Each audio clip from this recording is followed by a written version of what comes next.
पंजाब का गेटवे शहर कहा जाने वाला राजपुरा, जहां विकास की कहानियों को पीछे छुपी है कुछ ऐसी कहानियां जो उठाती हैं कई बड़े सवाल।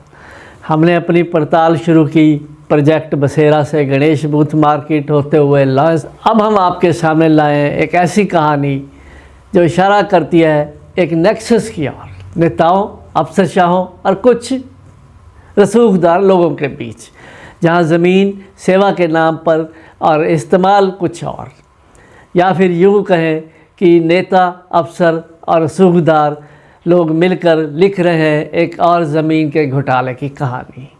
नमस्कार दोस्तों, मैं हूं विनोद कुमार। आप देखना शुरू कर चुके हैं न्यूज़ परिवर्तन 24।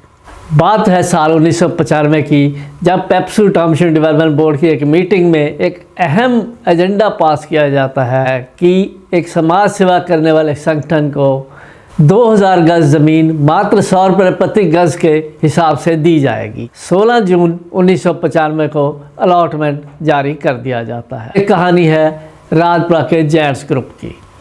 इस अलॉटमेंट की सबसे बड़ी शर्त थी कि इस ज़मीन का इस्तेमाल होगा एडल्ट एजुकेशन और वोकेशनल ट्रेनिंग के लिए।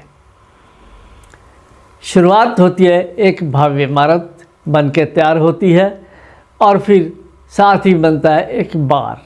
समाज सेवा का दावा भी जारी रहता है, काम जारी रहता है, लेकिन धीरे धीरे ये सेवा ठंडी होने लगती है। कोविड के दौरान तो सब कुछ लगभग ठप हो जाता है, लेकिन बार का संचालन जारी रहता है। समय के साथ ग्रुप में गुटबंदी भी बढ़ने लगती है। वैसे तो ये गुटबंदी जब ज़मीन अलॉट हुई तब से ही शुरू हो गई थी। फिर आता है 2022, पंजाब में नई सरकार बनती है और राजपुरा में विधायक बनती हैं नीना मित्तल आम आदमी पार्टी से। साल 2023 में एक बार फिर लॉन्च क्लब जैसी कहानी दोहराई जाती है, यानी कि दारू का अड्डा बंद करा दिया जाता है भगवंत मान मुख्यमंत्री का नाम लेकर। दारू का अड्डा तो बंद हो जाता है, लेकिन लॉन्च क्लब की तरह नहीं। वहाँ तो 7-8 दिन बाद शुरू हो गई थी फिर से, लेकिन यहाँ महीने से भी ज़्यादा तक ये बंद रहती है, क्योंकि जेंट्स ग्रुप से जुड़े होते हैं कई राजनीतिक नाम। भाजपा के जगदीश जग्गा और शेखर चौधरी, जो मौजूदा प्रधान थे उस समय। शेखर चौधरी जो 2023 में अध्यक्ष थे इस जेंट्स ग्रुप राजपुरा के, उन्होंने 5 नए सदस्य और बना दिए, जिसकी वजह से कंट्रोवर्सी और गहरा गई ग्रुप के अंदर। इसके बाद शुरू होती है जेंट्स ग्रुप पर राजपुरा में सत्ता परिवर्तन की लहर, यानी कि शेखर चौधरी को हटाने की मुहिम। इस बीच अचानक एसडीएम राजपुरा इस जेंट्स ग्रुप के परिसर में पहुंचते हैं और कहते हैं यहाँ समाज सेवा नहीं हो रही, इसका अलॉटमेंट रद्द हो सकता है। इसको लेकर क्लब के अंदर, यानी कि ग्रुप के अंदर तनाव बढ़ता है और कई सदस्य इस्तीफ़ा दे देते हैं। आखिरकार अध्यक्ष शेखर चौधरी अपने इस अध्यक्ष पद से रिज़ाइन कर देते हैं। इस बीच एक रिकॉर्डेड वीडियो सामने आता है, जिसमें जगदीश जग्गा ये कहते सुनाई देते हैं कि विधायिका नीना मित्तल ने जेंट्स ग्रुप से 25 लाख की मांग की, और इसका पूरा ब्यौरा देंगे वो एक प्रेस कॉन्फ्रेंस में।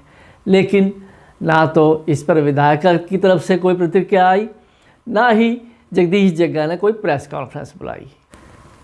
इसके बाद नए प्रधान का चुनाव होता है और मामला काफ़ी हद तक शांत हो जाता है, लेकिन नए बनाए 5 सदस्यों को मीटिंग में बुलाना बंद कर दिया जाता है। मामला पहुंचता है अदालत में और आखिरी सूचना तक ये फैसला अभी तक अदालत में लंबित है। इस बीच जेंट्स ग्रुप का नाम भी बदल दिया जाता है। उसका तर्क ये दिया जाता है कि ऊपर से हेडक्वार्टर जो मुंबई में स्थित है, उनकी तरफ से ही पूरे ग्रुप का नाम चेंज कर दिया गया। कुछ सूत्रों का कहना है कि यहाँ एक सिखलाई परीक्षण केंद्र जरूर चल रहा है, लेकिन इतने लोग लाभ उठा रहे हैं उसका, ये एक बहुत बड़ा सवाल है। और अब जेंट्स ग्रुप और लायंस क्लब दोनों ही अपनी अपनी ज़मीन का मालिकाना हक पाने की कोशिश में है। तो दोस्तों, राजपुरा की इस ज़मीन का सच कई सवाल खड़े करता है।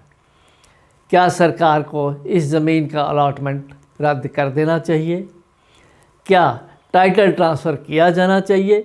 क्या समाज सेवा के नाम पर सस्ते रेट पे मिली ज़मीन का ऐसा इस्तेमाल सही है, या फिर ये सिलसिला ऐसा ही चलता रहेगा? क्या राय है आपकी, ज़रूर बताएं। अगली कड़ी में हम आपके सामने लाएंगे एक और बड़ा खुलासा, तो बने रहिए हमारे साथ, देखते रहिए न्यूज़ परिवर्तन 24।